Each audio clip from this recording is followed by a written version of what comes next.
impress the southern Indians, the Dravidians, to go to the south, impose the caste system on them, and the Vedic social structures caused oppression of the Dravidian people and caused widespread poverty. That is the narrative that many have internalized. So we want to find out what caused poverty in India.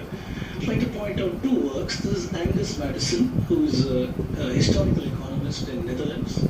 He studied the economies of the world from the turn of the current era, all the way to 2003. He shows that the Indian GDP, as a percentage of the world GDP, India had one of the highest percentages, around 33% of the share of the world GDP, followed by China around 25% or so, and Western Europe was all the way down here in about 15% or so. India went through a period of decline through the invasion periods, the Muslim periods, and so on, reaching a bottom over here and rising somewhat at this inflection point, which corresponds to the colonialists coming to India, 1700 current era. After that, what you see is a rapid decline in the fortunes of India at the same time as which Western Europe went up. Also, the United States went up with slavery and other such things. You can see this also going up. This is not incidental to at all, but this is more incidental.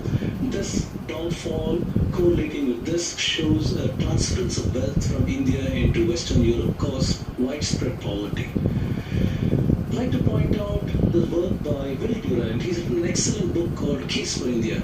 So I strongly urge anybody in this audience to download this from Google. It's a free book and try to read it.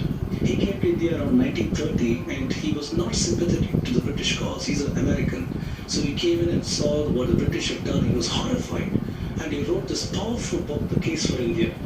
So he does what we already know. Robert Clive, who traded money for guns and favor, East India Company, forcing Indians to sell cheap, buy exorbitantly, extracted hundreds of millions of dollars. Indians were taxed at 2 times as England and 3 times as Scotland.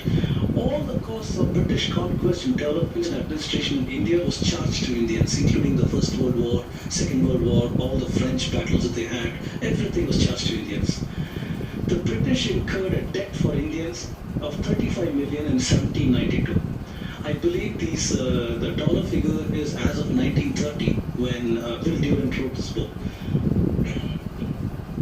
By 1860 it would become $500 million. By 1929 when Will Durant left India it was $3.5 billion. After that was Second World War and so on. This figure probably had doubled or tripled by the time the British left India. So this is the debt that the British left India with. So if any of us have got any doubts about what caused poverty in India, these two graphs very powerfully show us what happened to India in recent times, the last 300 years or so.